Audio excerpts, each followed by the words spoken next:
Hi guys, welcome to Bike 1K. So today's video I'm going to do how to check a Honda Deauville out pre-purchase. So what type of things should you be looking for, where should you be looking, where's the problem areas, how to check out a Honda Deauville, and it could be used for any motorbike as well.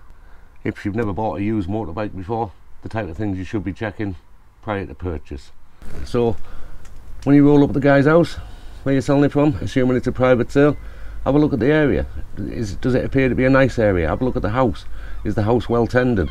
People tend to look after the cars and the bikes the same as they look after the properties. So it's a good first indication.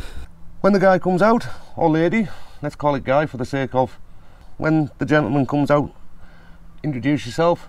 If it's post-COVID, shake his hand and try and build that rapport with him. Yeah, you want that nice rapport. You want him to answer honestly and truthfully. Alright, so have a look around the bike. Before you come and see the bike, I'm assuming that you've done your homework, you should have, and you've learned everything you can about that particular model of bike. Honda Deauville, for example, this one here, lots of model years, it ran for a long time. Alright, so you need to know when they changed different aspects of the bike. This one's in 1999, for example, and the panniers came with external hinges. In 2002 they changed to internal hinges. So it's just little things like that you need to know. There's plenty of stuff on YouTube that you can watch, plenty of reviews like this that'll talk you all the way around the bike, so you can become that expert. When you ask questions, ask open questions. Don't ask closed questions. You want the guy to expand, not single word answers like yes, no, don't know, indifferent. Ask him daft questions. For example, if you're talking about the panniers on this bike, just say, oh, these normally come with small panniers, don't they? And if he knows about them, which he should do, he should turn around and say something like, yeah, they normally do, but I purchased a set of large panniers for this and fitted them. And then your next question should be, all right, why did you need the large panniers on it? And he might say, oh, well, I used to do a bit of touring with a wife, partner, girlfriend, boyfriend, whatever it was.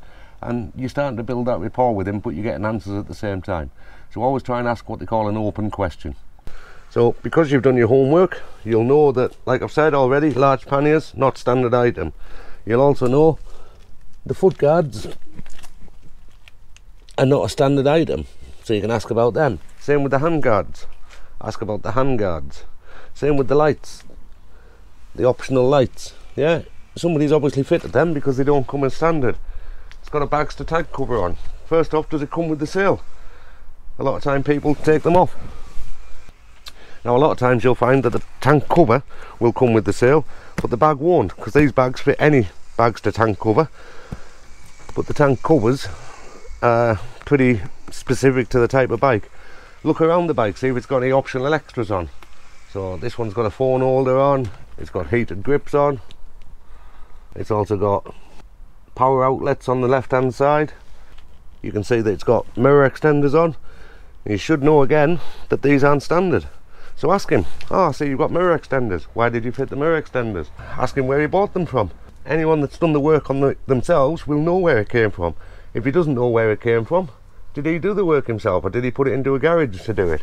If he said he's done the work himself, serviced it himself, have a look around his garage, his workshop, his shed, whatever. Has he got a toolkit, for example? Does it look like the toolkit's sufficient to do what he has to do? Has he got tool boards? Has he got tools? Has he got bottles of oil and coolant and gear oil, etc.? All little things like that all help give you an overall impression. And have a good look around that bike. Make sure you understand it. Make sure you have a good look. If it's a bike like this and it's got loads of plastic on it, make sure you inspect every inch of the plastics all the way around. Plastics are probably the most expensive part on a motorbike. A lot of bikes get written off because the plastics get damaged. Yeah, if they're damaged, ask yourself why. Has it been down the road? A good area you can look to see if it's been down the road is look at the bottom of the front forks. Down here, yeah? Have the edges of them, has the axle bolt all been rounded off? Can you see any scrape marks on them? Have the edges been chamfered where it slid down the road? Yeah? Look at the plastics all around. Look at the exhaust. This has got an aftermarket exhaust on. Delcovic exhaust. Ask him why he changed the exhaust. Has he changed it because it's been down the road? Has he changed the panniers because it's been down the road? The Honda Deauville has these tip over bars coupled with plastic. Now the plastic's not cheap, you can replace the whole plastic. So have a good look around it, see if there's any signs of any damage, any cracks along here in the top of the fairing, because even though you've got the underrun bars, the fairing can still crack along here. So don't be scared to get hands on it and have a little feel of it.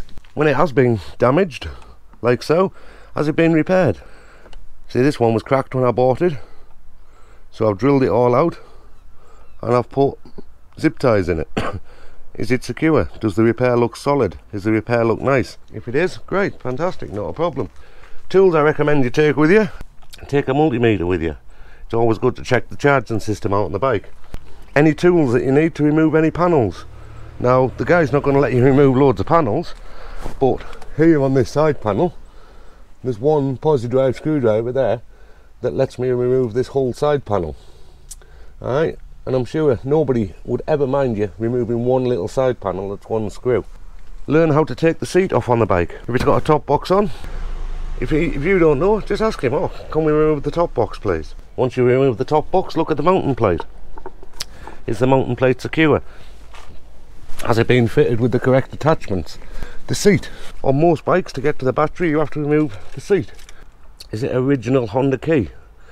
Has he got more than one key? Has he got all the appropriate spares? Some bikes have a red master key. So on the Deauville, just put the ignition key in, turn it towards the rear, and while you turn it towards the rear, lift the back of the seat up like so. Because of the rear rack, you have to bend the seat back a little bit, just like that, and then come around the back of the bike and pull the whole seat to the rear, just like so, and then it just lifts off. Have a look at the underside of the seat. So on a Deauville, the owner's manual goes there. These little clips sit up like that, and the owner's manual is supposed to sit in there. Have a look at the condition of the seat, the saddle. Is there any tape on it anywhere? Have a look what the damage is. So I've got a little bit of tape on mine, yeah, but the rest of the seat's all good, so not a problem. Have a look at any stickers that's on. This is always a nice thing to see. Any masking tape or anything like that, any sticky labels telling you when it was last serviced and the mileage it was serviced at. Little things like that, good. Any electrical accessories that's been fitted, have a look at them. Yeah, talk to him about it, ask the questions. Now this is interesting, how did you fit this? Why did you fit this? Did you fit this? Has someone else fitted it?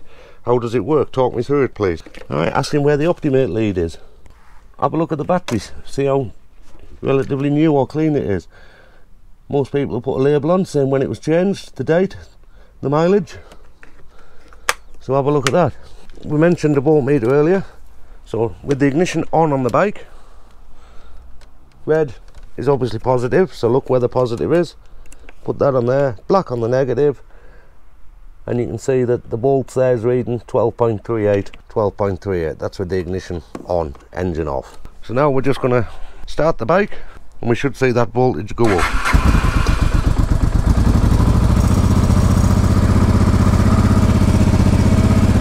So again, same things guys, check that, put them on there, and immediately we can see that we've got 14 volts of tick over.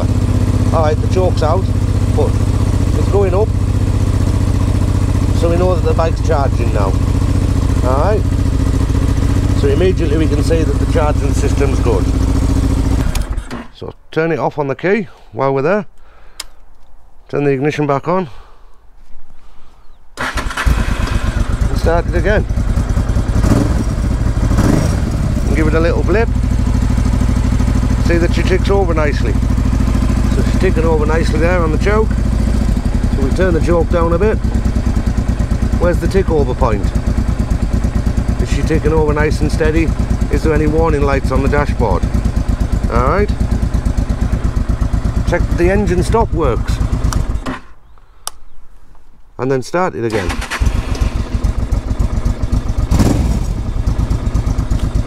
While you're there, test your horn, check your indicators, make sure that all the indicators work, make sure that the warning lights work on the dash.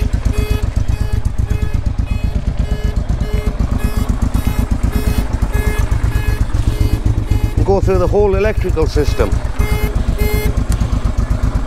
Side lights, headlights, main beam. Check that everything works, look. Main beam's on.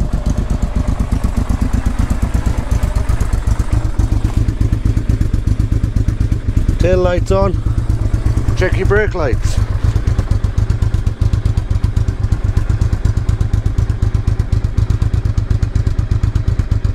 Yeah, brake lights work. So now we know that all the electrics work. If it's got optional extras on, check that they work. On this bike, it's got the yellow lights down the bottom. Check they work.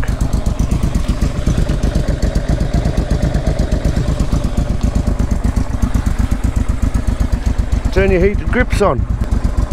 You should get a power light on the Oxford light there.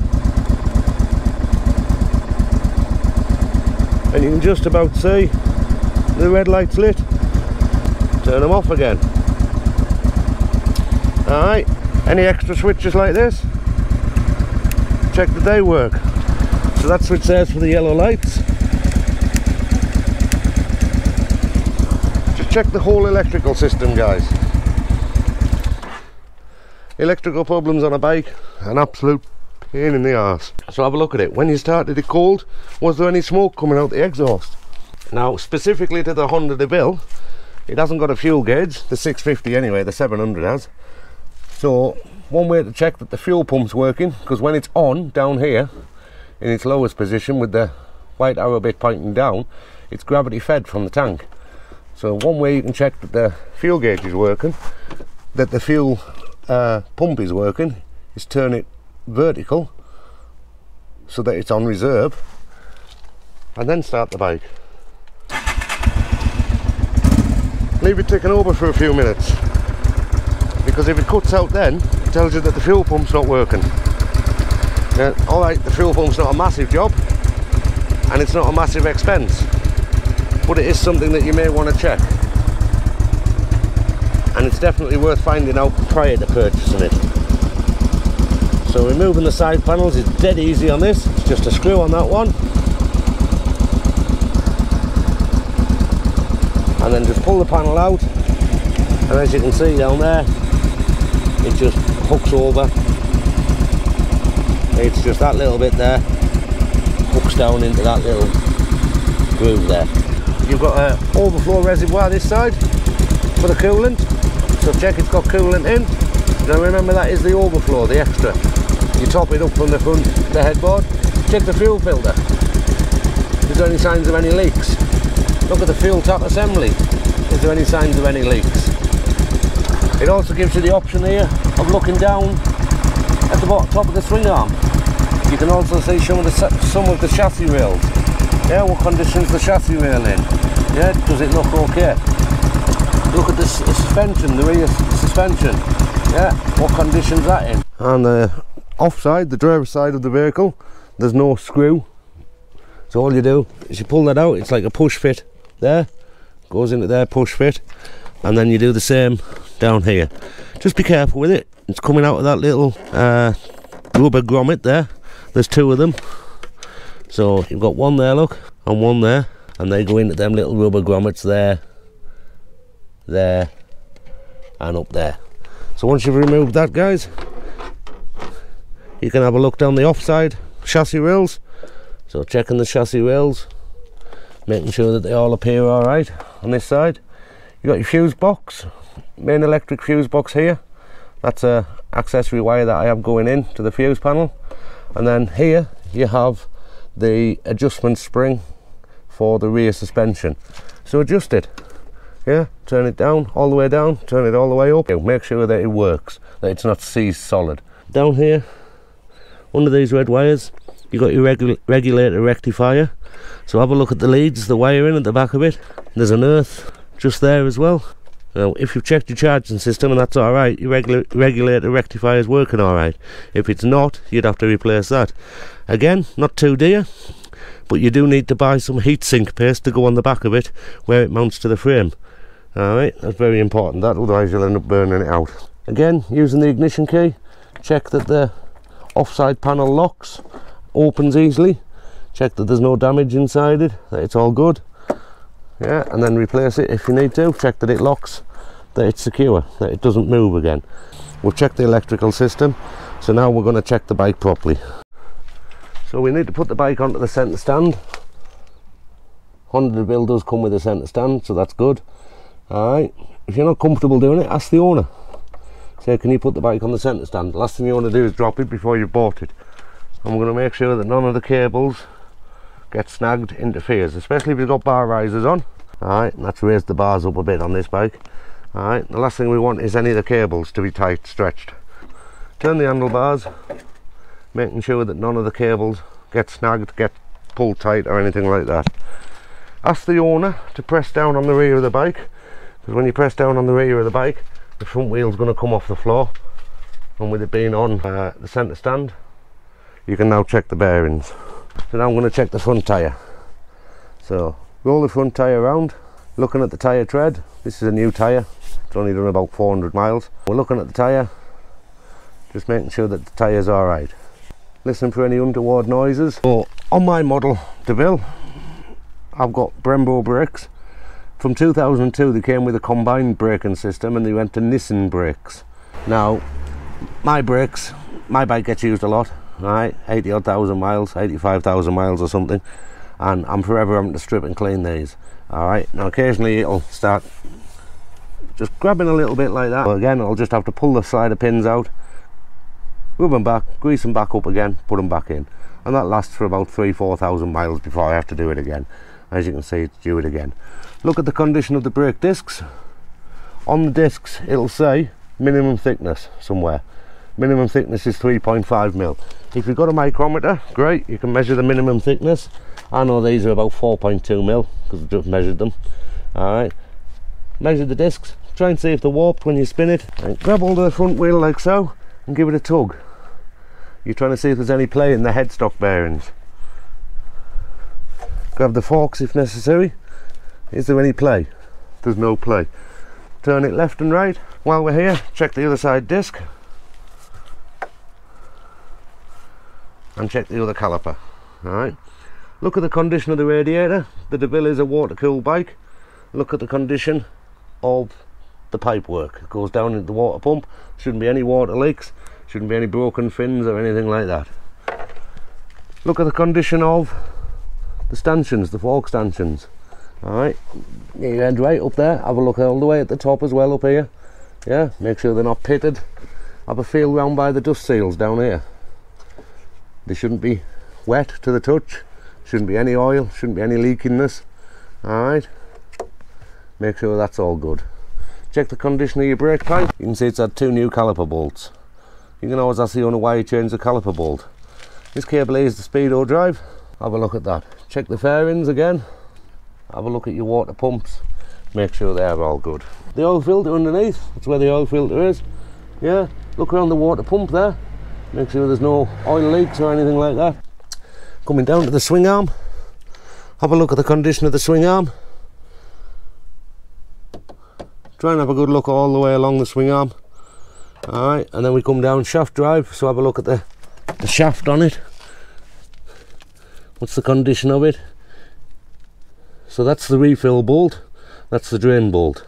This cap's renowned for splitting when you're putting it back on, not splitting, rounding off, sorry. So be wary when you take that off. Have a look at the condition of the wheels. Yeah, they're a cast wheel on this, so spin the wheel, have a look at the condition of the wheels. Check your rear tyre at the back, check your rear disc, look at your pads, and look at your swing arm on this side. Does your swing arm look good on this side? Alright, that's what we're looking at. That's where you fill the oil. Now when you check the oil on a Deauville, it's got to be on the centre stand and it's got to be slightly warmed up. Pull it out, wipe it, put it back in. You can see the maximum mark there. But when you put it back in to check it, you only rest it in like that. And then you pull it out and check the level. Alright, looking round the radiator, the heads, the exhausts, yeah, any signs of oil leaks from underneath. And it's a visual inspection mainly, guys. Have a feel on the brake pedal, the brake lever. Has it got a nice feel to it? Is there not to play? Yeah, where's the biting point on the brake lever? Check the throttle. It should snap shut. which it does. Have a look at your master cylinder for the front brakes. Check that the level's right. You've got a minimum, maximum mark there. Mine's more than enough. Check this banjo here. Make sure there's no obvious signs of leaks or anything like that. And then just check your headstock, top yoke, whatever you want to call it. Check that there's no leaks. Nothing shouldn't be untoward. Check the condition of your side stand and your centre stand. Centre stands do have a snap. Alright guys, so once you're happy that you've done all your checks and you're happy with the condition of the bike, now it's time to start talking about the test ride. Now most riders should let you take it for a test ride. A lot of riders won't let you do it unless you've given them the cash up front and proof of insurance. Alright, now if you've got any issues with that whatsoever, that's fine. You might not want to insure the bike until you've bought it, etc. That's understandable. Alright, ask the owner if he'll take you out pillion. Alright, when you go out pillion with the guy, yeah, ask him to rev it over 5,000 in every gear. Yeah, ask him to brake using the front brake only. Ask him to brake using the rear brake only. Yeah, listen for any clunks, any bangs, any strange noises. Alright, test the suspension while you're on it. Does it ride too firm for the setting that it's on? Remember you checked the settings earlier. Yeah, do the front forks leak after she's dived a little bit on the front forks? Check them when you get off. Once you're happy with the test ride, and you're happy, now it's time to start negotiating. Now every owner will have an idea of what price he wants for the bike. Okay, it's up to you what you want to pay for it. If you don't think that the bike's worth the money, walk away. There'll be plenty of others, especially if you pick a popular model. Join the forums first, guys. You get lots and lots of wisdom on there. You can always mention on there, I've seen a bike, it's going for this much money. Do you guys think it's worth it? They're the experts on any particular model. The Honda Deauville forum, the UK one, is absolutely amazing. It's one of the best forums I've ever been in. I've been in quite a few, as I've said on previous videos. So much knowledge on that forum that it's unbelievable. You don't have to be an owner to join it. Just tell them that you're a prospective owner. A lot of the times they'll have a selling site as well. So a lot of the owners will put their bikes up for sale on the selling site before they advertise them on eBay. You don't always get a bargain, but you do always get a better quality product. It's best to have an enthusiast, buy an enthusiast bike, than buy just a commuter's vehicle, for example. Alright, someone who's an enthusiast, looks after it, been in the forums, goes to all the forum meets, etc. Yeah, much better than just buying a bike off somebody who's been commuting on it because it was a reliable bike. Alright, so do your homework. When you're talking about price, have a maximum in mind. If the bike's up for sale at say £1,500 and you've only got £1,300, don't string the guy along. Yeah, be honest with him and say, look, I've got £1,300, I'm really interested in coming to buy your bike. And then if he says, well, come and have a look, you know that you're onto a winner. If he says, no, I'm not taking less than £1,500, you're wasting your time, you're wasting his time if you insist on going to have a look at it. Don't overpay for the bike. If that's your budget, that's your budget. Simple. You will find a bike in budget. Alright, budget I had for this bike was only £1,000, and I've done six and a bit thousand miles on it in 6 months, and yeah, can't fault it. But I had my mind set on a budget and I didn't go over that budget. So whatever your budget is, stick to it. The secret to buying any bike, guys, is becoming an expert on it before you look at it. If you haven't got the ability to become an expert, take somebody with your ways. Basic mechanics on a motorbike are all very similar. You need to know the specifics for your particular model that you want to buy. If you want to buy a Honda Deauville, make sure that you become an expert on the Honda Deauville. If you want to buy a BMW 1250 GS, make sure you become an expert on the 1250 GS before you go and look at it. Cool. Alright, well that's it for this week's video, guys. I hope you enjoyed that. If you've got any questions, by all means ask in the comments. Don't forget to like, subscribe, hit that bell, notifications, and I have promised to do a review, 6-month review, which I do intend to do. Just life, work, everything gets in the way, doesn't it? So hopefully that'll be next week. Don't hold me to it. Alright guys, thanks very much for that. Ride safe. I'll see you next week. Cheers.